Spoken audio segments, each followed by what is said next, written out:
Welcome back to Ageless Mind and Body, the place where we talk honestly about aging with strength, clarity, and heart.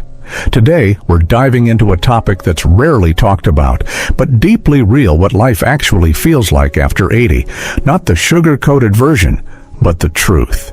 The kind that includes wisdom, yes, but also loneliness, physical change, and a quiet shift in how the world sees you. If you're in your 80s, or care about someone who is, this video is for you.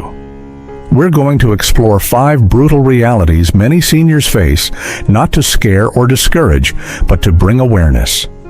Because when you can name what's happening, you can face it with dignity, with grace, and with a plan. Aging doesn't mean fading away. It means adapting, growing differently, and finding new ways to live fully. So grab a coffee or settle in, and let's talk about what really happens after 80 and how you can still live with purpose, connection, and power. 1. Shrinking social circles. Let's talk about something that almost no one prepares you for: the quiet disappearance of your social circle as you age. It doesn't usually happen all at once. It happens slowly, gently, almost so quietly that you don't realize it until one day you look around and the room feels a little emptier. Friends who once called every week now call every few months. Coffee meetups get skipped. The family visits are shorter, more rushed, and sometimes the phone just doesn't ring like it used to. This isn't about blame. It's not that people stop caring. It's that life keeps moving, and as we get older, we often find ourselves outliving relationships that once felt permanent. Some friends move away. Some grow too ill to keep in touch. Others pass on. And while we celebrate their memories, their absence leaves a space that can feel hard to fill. Even for people who are fiercely independent, this shift can feel like a deep kind of loneliness, one that sits quietly in the background of your days. And here's the truth that's hard to admit: connection no longer comes naturally in your 80s and beyond. In earlier years, relationships happened without much effort. You had co-workers, neighbors, community events, kids' activities, church groups. Your life was full of built-in social structures. But as we grow older, many of those structures fade. So if we want connection now, we have to go get it. We have to be intentional about it. And that takes courage. It takes courage to call a friend first, even when they haven't called you in a while. It takes courage to join a new group or try something new, especially when you're the oldest person in the room. It takes courage to reach out to family, not because you need something, but just to say hello. And sometimes it takes courage just to admit that you're feeling lonely. There's a quiet kind of bravery in saying, "I miss having someone to talk to every day." Because for all the wisdom and experience that comes with aging, no one is immune to loneliness. It's part of being human, and it's not a sign of weakness. Now here's the good news: even though social circles shrink, they can still grow again. They just grow differently. Maybe it's not a dozen people around your table anymore. Maybe it's one neighbor you check in with weekly, or a friend you reconnect with through handwritten letters, or a local club library or senior center that brings new faces into your world. One man I met, Walter, 84, used to go to the same coffee shop every morning. It was his routine. Over time, his old friends stopped coming. Some passed. Some couldn't drive anymore. One day he told me, "It's strange to walk into a place where everyone used to know your name, and now you're just another old man in the corner." But you know what Walter did? He started bringing a book. He started chatting with the baristas. Eventually, one of them started sitting with him on her break. Then another regular began joining him. Slowly, quietly, he rebuilt something new, not a crowd, but a connection. That's the point. Connection doesn't have to be big. It just has to be real. So if you're feeling your circle shrink, you're not alone. And more importantly, you're not powerless. You still get to reach out. You still get to write that email, send that card, say yes to that invitation, or even create one of your own. Because at this stage of life, connection won't come knocking on your door like it used to. You have to go after it, and you absolutely can. 2. A body that stops bouncing back. Let's talk about another quiet truth of aging: the moment you realize your body no longer bounces back the way it used to. In our younger years, recovery was almost automatic. You'd catch a cold rest for a day or two and bounce back. You could twist an ankle or pull a muscle and be back on your feet in no time. But somewhere along the way, the body starts to change its pace. Healing becomes slower, less reliable. You notice that a minor fall turns into a week-long struggle. A small infection leads to a hospital visit. And fatigue doesn't just pass with a good night's sleep, sometimes it lingers. This shift is more than physical, it's emotional. There's a frustration that comes with it, a quiet grief even. The body that carried you through decades that you could count on to keep going suddenly starts to feel fragile, less predictable, less in your control, and it can be scary. You start to ask yourself things you never used to consider. What if this pain doesn't go away? What if I don't get back to the way I was? What if this is my new normal? For many, these changes don't come from dramatic injuries or diagnoses. They come from the accumulation of smaller things, a stiff knee, trouble sleeping, digestion issues, forgetfulness, the way you tire more easily after a walk that used to feel effortless. On their own, they may seem manageable, but together they begin to shape the way you move through the world.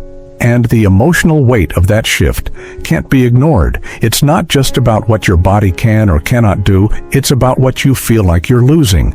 Your sense of independence, your spontaneity, the simple freedom of waking up and not having to think about how your body will cooperate today. But here's where something powerful happens: you learn to adapt. And adaptation at this stage of life is not about giving up, it's about becoming more intentional. You begin to listen to your body more closely. You pay attention to the small signals. You begin to treat your health not as an afterthought, but as something sacred, something you tend to like a garden. Every stretch, every balanced meal, every moment of rest becomes part of a daily practice of care. You start to understand that your body may not be as fast or strong as it once was, but it's still yours. Still worth nurturing, still capable of joy, of movement, of expression. There's a quiet strength in shifting from performance to presence. You're no longer chasing the body you had in your 30s. You're learning to live fully in the one you have now, and that shift, that acceptance, is incredibly powerful. I once heard a woman in her late 80s say, "Every day I get out of bed and say thank you, because this body got me here, and it's still getting me through." It doesn't mean the aches and the setbacks go away, but it means you face them differently. With compassion, not criticism. With curiosity, not fear. And that mindset, that choice to honor your body instead of fighting it, changes everything. So, yes, recovery takes longer. And yes, the unpredictability of physical decline can be deeply challenging. But within that challenge is a chance to slow down, to listen, to move differently, and to care more intentionally than ever before. You may no longer bounce back the way you used to, but maybe you rise back with more grace. Maybe your strength isn't in speed or endurance anymore, but in your patience, your resilience, and your ability to keep showing up. That's not weakness, that's wisdom. And it's something to be proud of. 3. A growing need for help. As time passes, something else begins to surface, a quiet but persistent truth. You start needing more help. It might begin subtly. You find yourself hesitating at the top of the stairs. Reaching for a high shelf feels a little riskier. You forget whether you took your medication. Carrying groceries suddenly takes more energy than you expect. These moments come gently at first, but they carry weight. They whisper something we don't always want to hear. I can't do this alone anymore. And that realization can be deeply uncomfortable. For many of us, independence has always been a cornerstone of our identity. We take pride in doing things for ourselves. We've raised families, managed careers, fixed what was broken, and carried the load without complaint. To now ask for help or even need help can feel like we're giving something up. But here's the truth no one tells you when you're younger. Asking for help is not weakness. In fact, it's one of the most courageous things you can do, because it means you're choosing connection over isolation, safety over pride, growth over ego. It's hard. Of course it is. Letting someone else tie your shoelaces, cook your meals, or help you in the shower isn't just about practicality. It touches something much deeper. It forces us to reckon with what it means to age in a society that often equates value with self-sufficiency. But there's another way to see it. What if asking for help or accepting it is actually a form of strength? What if it means you've lived long enough to know that life is not meant to be done alone?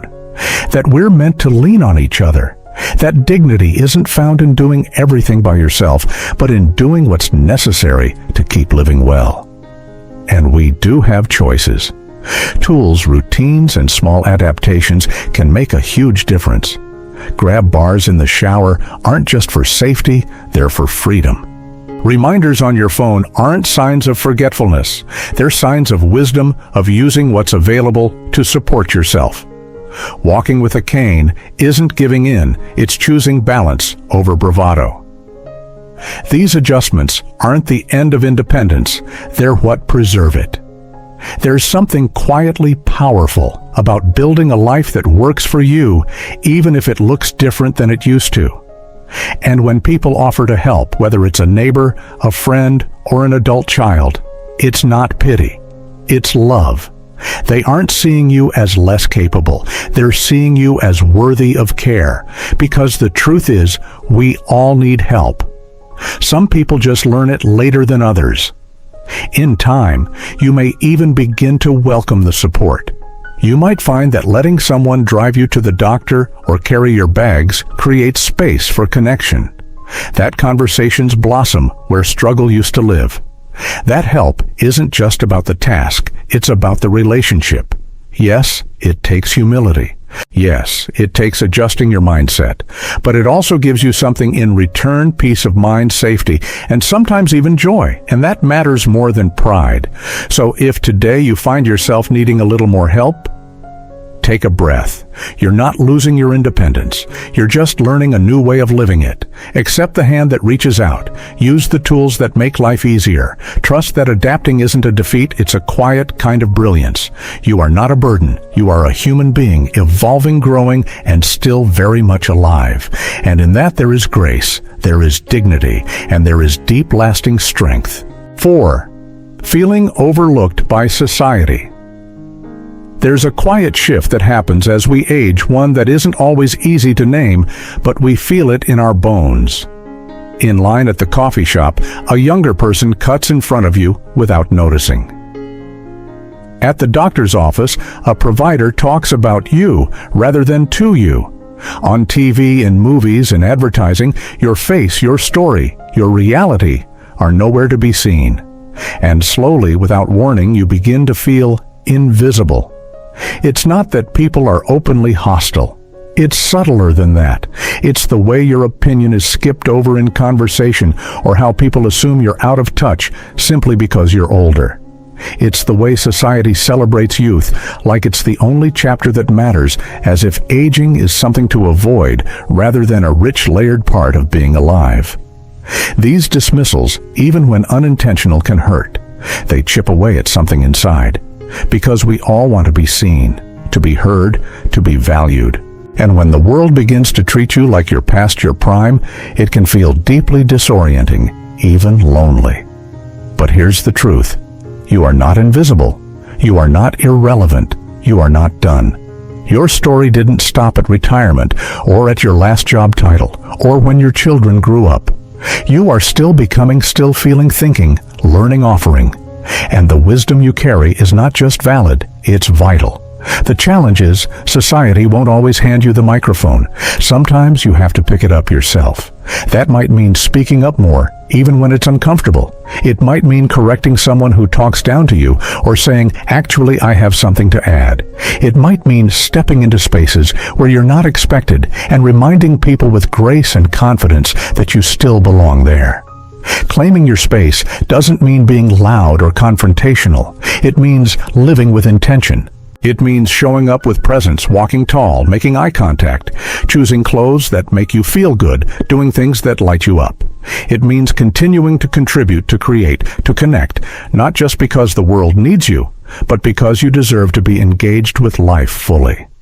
And it means telling your stories, sharing your experiences, mentoring, guiding, writing, recording, reminiscing, not to dwell in the past, but to give shape to the present. Because you've lived through times that others can't even imagine. Your memories are history. Your scars are testimony. Your laughter is proof that even now life still has room for joy. Of course it's hard. When the world seems to look past you, it's tempting to shrink back, to go quiet, to doubt your own importance. But don't. Instead, remember this. You are the living archive of love and loss, of resilience and reinvention. You've survived change over and over. And every day you rise, you're reminding the world, I'm still here. I still matter. Let that be your quiet protest. Let that be your act of power. Because being overlooked doesn't mean being erased, not if you choose otherwise. You still have the power to influence, to connect, to lead, to inspire. You still have chapters left to write, so step into your space. Use your voice. Take up the room you deserve, because invisibility is not your truth, it's just a myth the world forgot to challenge. You are not fading. You are evolving. And in a world that moves too fast and forgets too easily, your presence is a reminder that value isn't about speed or novelty, it's about depth, authenticity, and lived wisdom. You are seen, you are needed, and you are far from done. 5. Regret and the need to redefine purpose. There comes a point in life, often quietly without ceremony, when the busyness fades. The meetings stop. The calendar lightens.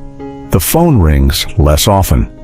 And for the first time in decades, you have space to think, to look back, to reflect. Sometimes in that stillness, old regrets begin to stir. Maybe it's a relationship that ended badly, a dream that never quite came to life, a season of parenting or partnership or career that you wish you could have handled differently. Choices made or not made that feel heavier now with the clarity that only time can bring. These reflections can be painful because hindsight is sharp. We see not only what happened, but what might have been. And with fewer distractions, those memories can echo more loudly. But regret, as human as it is, doesn't have to become your full-time companion.